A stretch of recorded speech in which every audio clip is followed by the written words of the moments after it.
Do you want to talk about something near and dear to your heart, Sherri? I think it's so funny how I started talking about what my passion is. My passion is the environment and protecting our environment and keeping it clean and beautiful. This story, this article on Down Beach Buzz was published on December 26, 2023, called Margate Realtor Pushes for Cleaner Work Sites. Wow, after all this time, you got some big announcements to make. Why don't you tell us how things have gone for the past couple of years? So this effort started with Steve Giuseppe and myself. Steve is the chair of the Margate Green team.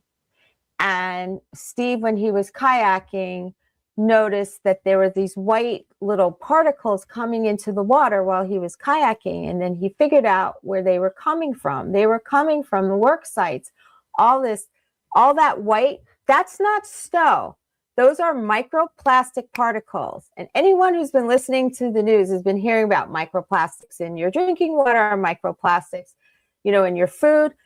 So a construction site will generate all of this debris.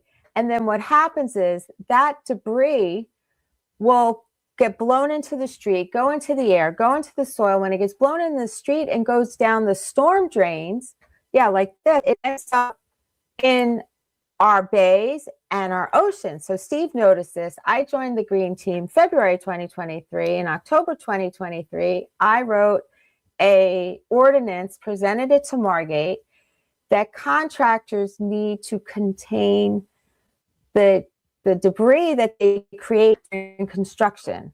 It could be microplastics.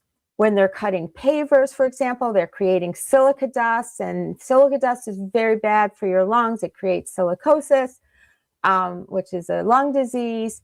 Instead of using a wet saw, they're blowing all this silica dust powder all over. When they're doing their fiberglass decks, all this fiberglass goes all over. All of these things, all of these construction contaminants are bad for the environment, bad for your health. We ask for three simple things. If you're thinking, oh my God, this is going to cost the contractors, it's going to cost us, it actually will save the contractors money. And here's why. One, we say put a tarp underneath your tools so that you can easily sweep up the debris that you create. Attach a vacuum attachment, and every contractor has a vacuum, a construction vacuum, shop vac. I couldn't think of the word. Attach a shop vac to your tool. And then also they can buy hoods that go over their tools for less than $200. Steve and I have gone, you don't have it here. We have 24 municipalities in the state of New Jersey that have a law now that contractors need to contain their construction debris with a saw hood and everything. So this law that Steve and I have been working on, municipality by municipality, is now going statewide. And of course, once it's a state law, then every municipality needs to adopt it.